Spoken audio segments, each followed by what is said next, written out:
I wanted to focus on some real jankness, on the on a bunch of games that came out in 1980 and 1981 for the cassette system that Data East put into arcades. Let's see here. Where's he? I'm gonna be here for a little bit.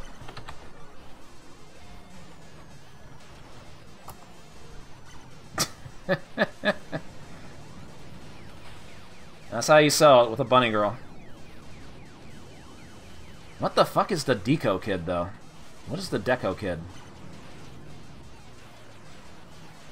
So the selling point of the cassette system. Take a bath, idiot. You can change game cassettes really easily. And the Ultimate, thank you for the 100 bits. It does not have bubble memory. So how does this work? Let's blow this up a bit.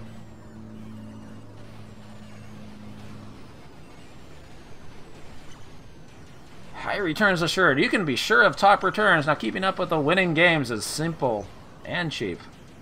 No expensive replacements. Once a game loses its popularity, there's no need to replace an expensive cabinet.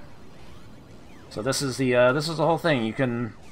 You buy the cabinet once, and then you just need a new cassette and a new security module, and you're good to go. Although you also have to like replace the marquee and the bezel and all that, but you would have the same basic cabinet. There's a security module there so that the what does it say about? Oh yeah, simulate game. Cosmic? Yeah, why is it saying Cosmic? We can supply over 10 DECO original games a year and under license. Well, they did hold up their end of the bargain. They did make a lot of games for this hardware.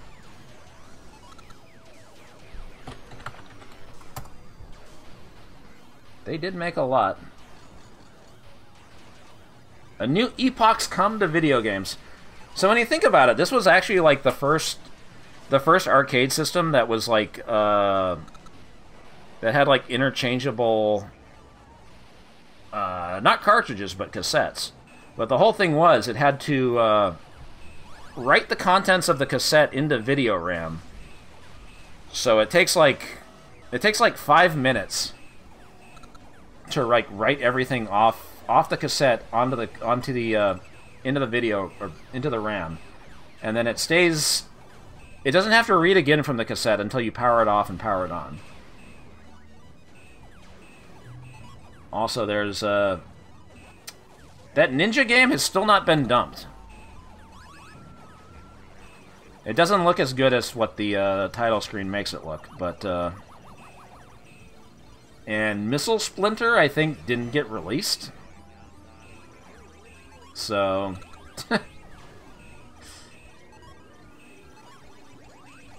kind of like Naomi Hart, kind of, not really.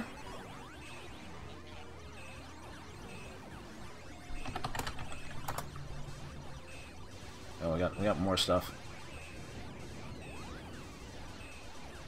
Yeah, they're just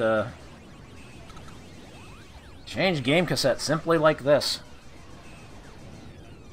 And they're already promoting Pro Golf. We'll look at that later. You may play the hole until you lose all your balls. Pro Golf wasn't the first game, though. This came later. When you have lost all golfers, the game is over. God. Yeah, we'll look at that later. Yeah, there's a lot of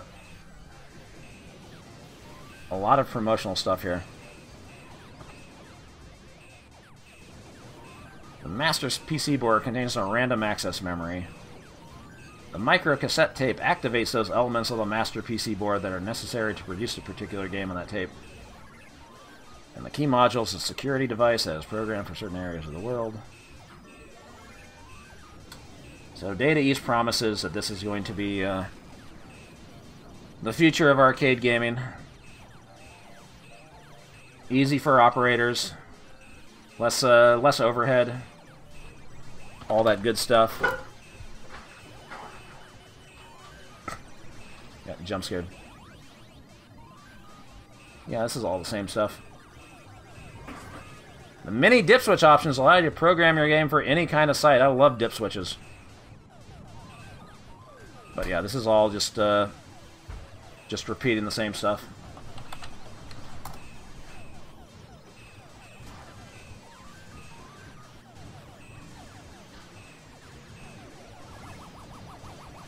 So did this console take off, or did this arcade hardware take off?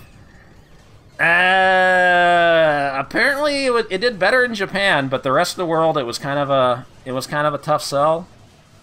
I don't know if it was like the relative delay it took like some games to get imported from Japan, like, you know, technology advanced like really rapidly through the early 80s. So I think like by the time some arcades would have gotten some of these games, they would be out of date by then. But also, like, you know, some, I guess, arcades didn't really believe in the hardware. Like, some of the earliest games didn't do so well.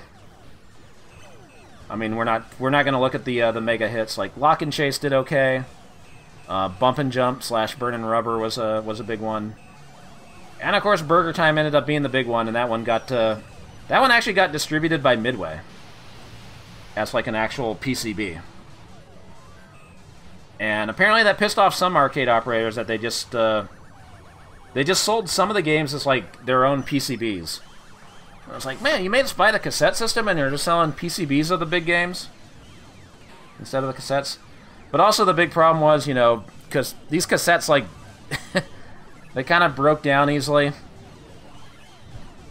And to this day, like, it's hard to, they're still, like, finding some of the cartridges. Like, some of them have, we'll go back to, where was it? Was it this one? Not that one. This one. Like I said, they still haven't found a, cassette of Ninja. It has, like, another name, but they still haven't found a cassette of that. They've actually, like some games have just been dumped in, like, the last couple of years, like The Tower and Nebula. So they're still, like, finding some of them. Like, Day's put out a lot of games, but finding them in, like, working order is, like, kind of hard for people, the people that want to dump these and get them preserved. So that's why there's still, some of them are still hard to find.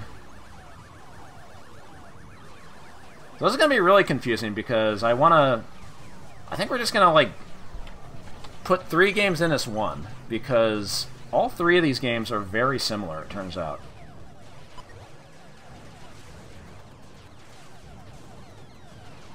Because there's Nebula. It's a space shooter. Who likes space shooters? The aliens Rava, Kanda, and Munda appear in formation.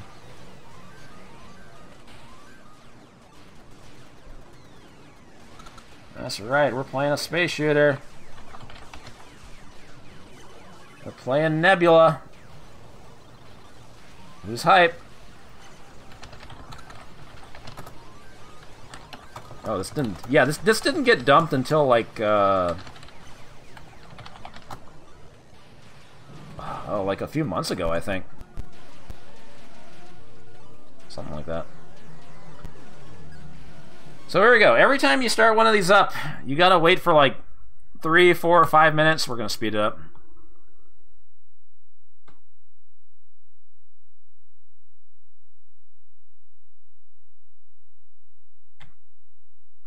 Fantastic, exciting, thrilling. I might have just covered this in MAME Roulette, now that I think about it. This is a game with the vibrating aliens.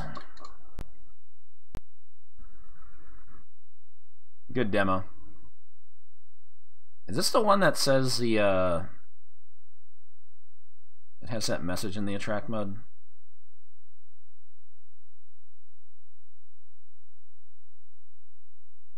Come on, I want to see the... I need to see the rest of the attract mode. Going through all 3 lives. Game over. Don't be a loser. Mystery bonus of 400, 800 can be won. Be a winner. Alright, let's be a winner.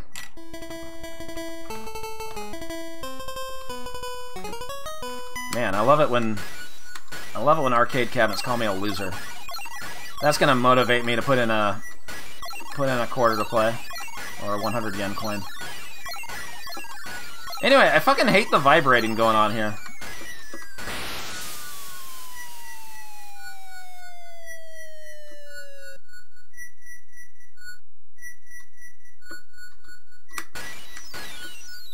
Oh god, they're doing stuff.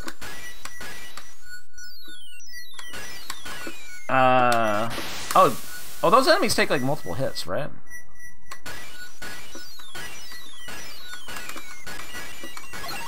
They spin out.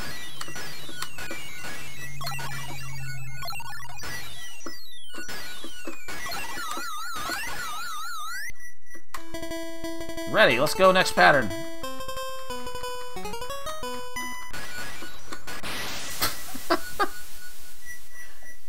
That was an awful credit.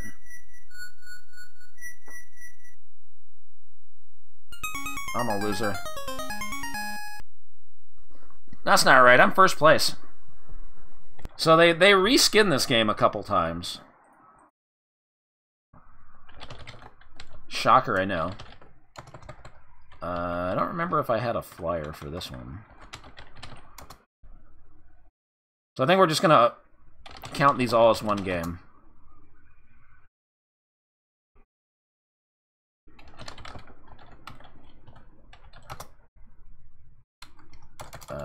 There we go.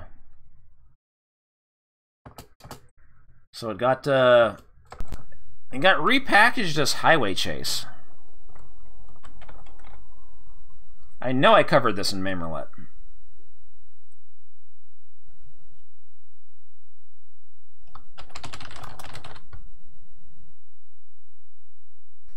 Yeah, 10 games a year that are all the same game. Here comes 2! Happy New Year. So now it's the same game, but you're a car shooting stuff. See? New game. Brand new game. Don't be a loser. You can be a winner.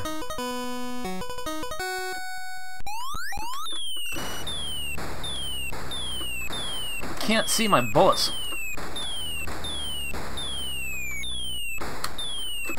Ow. Well, I like how when the cars pass you, they have to go back around.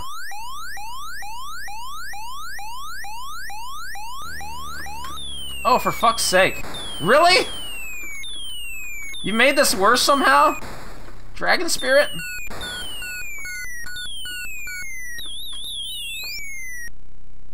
I mean, I guess it's kind of cool. You're like on a road and like stuff kind of happens.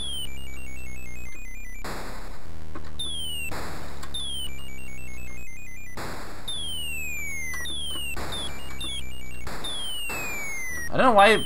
I guess when an enemy blows up, it illuminates the screen.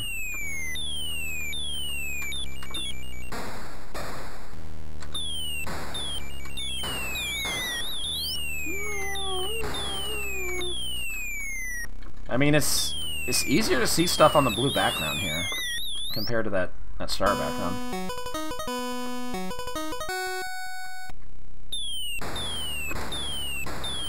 But then they do this shit. No. Suicidal cars.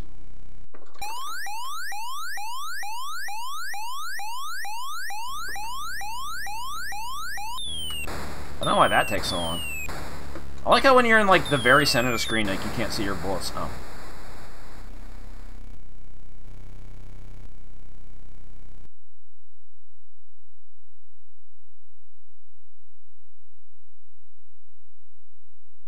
Oh, I have another life. I thought it was over. I didn't know what I was waiting for.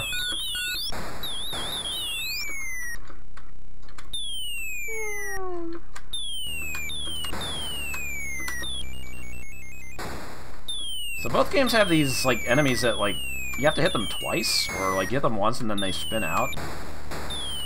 Which is kind of annoying because you can run into them when they're doing that. I guess you get more points if you hit them twice.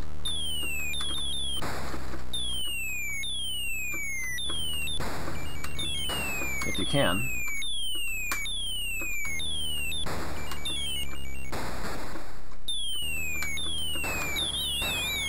Big 8 hundo.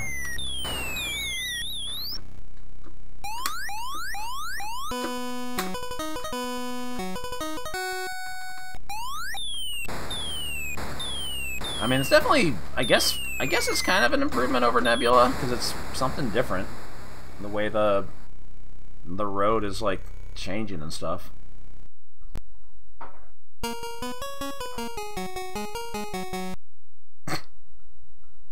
Oh, we got the mystery again. Mystery with an I.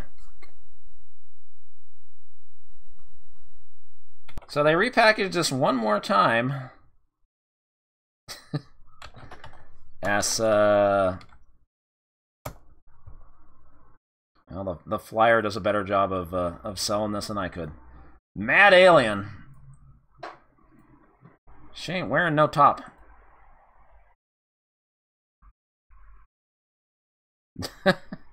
There's so many butts. So it's another high-speed car chase, except involving mad riding aliens?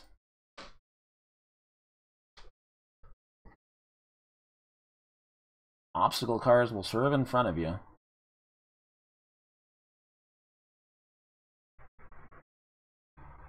So yeah, they tried to fool as many arcade operators as they could with that butt. But it's the same game. Also, I believe this version... This was not a cassette game. This was actually like its own PCB. See how it just booted up instantly? This is like a standalone version.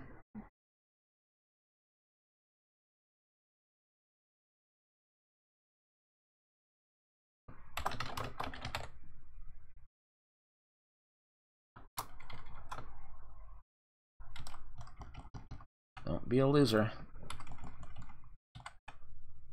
Yeah, it's the same game, just a little...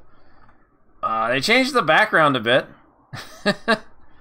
But now it's... You're not shooting cars, you're shooting aliens. You're a car. But... Yeah.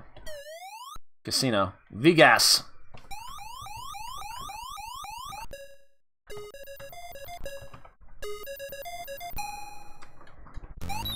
But it's still the same game! Oh, Jesus Christ. Okay.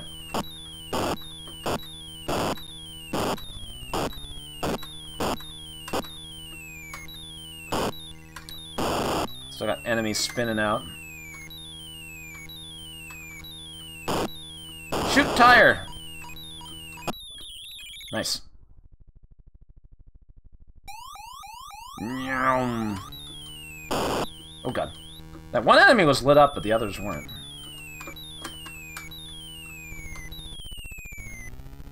Also, am I a police car?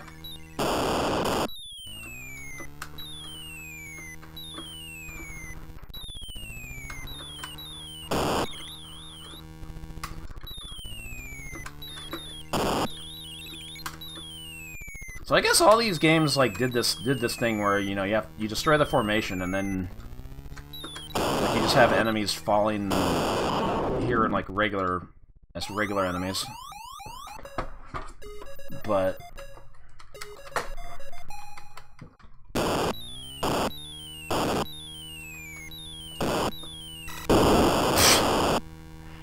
in the end, it's still Galaxian.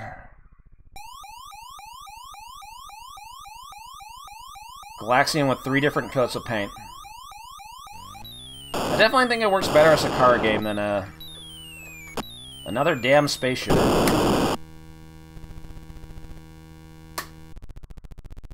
But yeah, this is full on scam.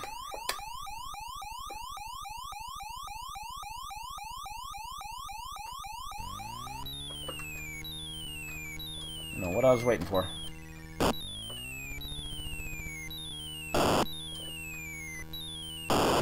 Shoot tire. Take that.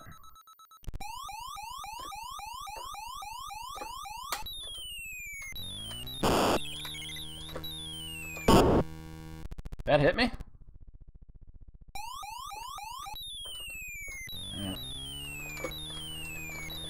I don't know, it's... This is the level of quality you can expect from Data East on these games. Let's just leave it at that.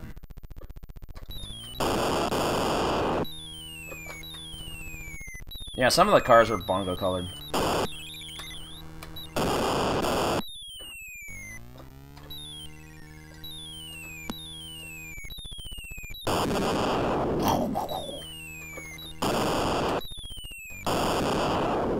Yeah, it had to reload the game when you turn it on, but then it didn't have to use a cassette again until it was powered off. Because it would just keep everything in video RAM. Or RAM, whatever.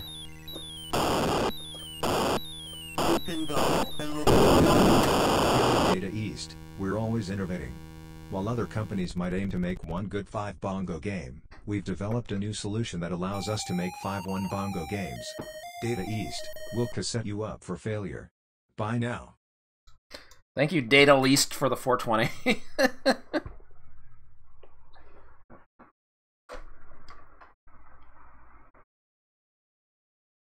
Like CPS3 in the 80s. It's like the Neo Geo in the 80s. Because this game predates the Neo Geo by like a full decade. But as for the whole... As for what they were doing with this game...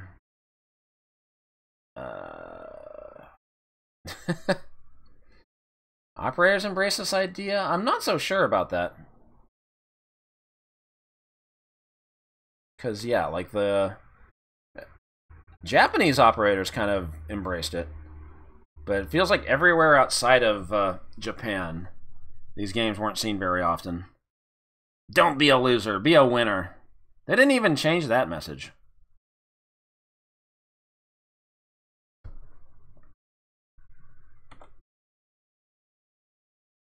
So we're gonna package all 3 of these games as one. Nebula / Highway Chase / Mad Alien.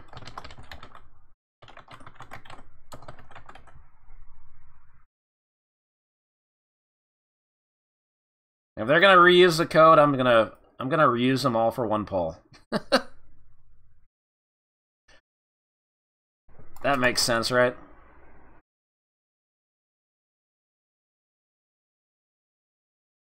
I don't know. No, the idea isn't a scam. It's just this fucking repackaging the same game 3 times is a little tiny bit of a scammerino.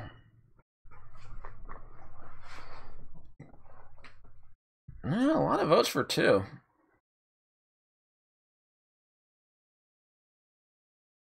Am I getting peer pressured here? I don't really think it's that fun to play. Like, it's something different, but it's still...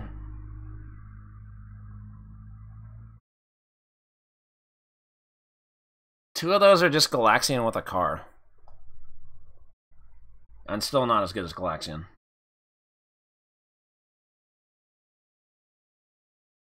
I respect it, though. I understand the willingness to vote 2. I'm gonna say 1.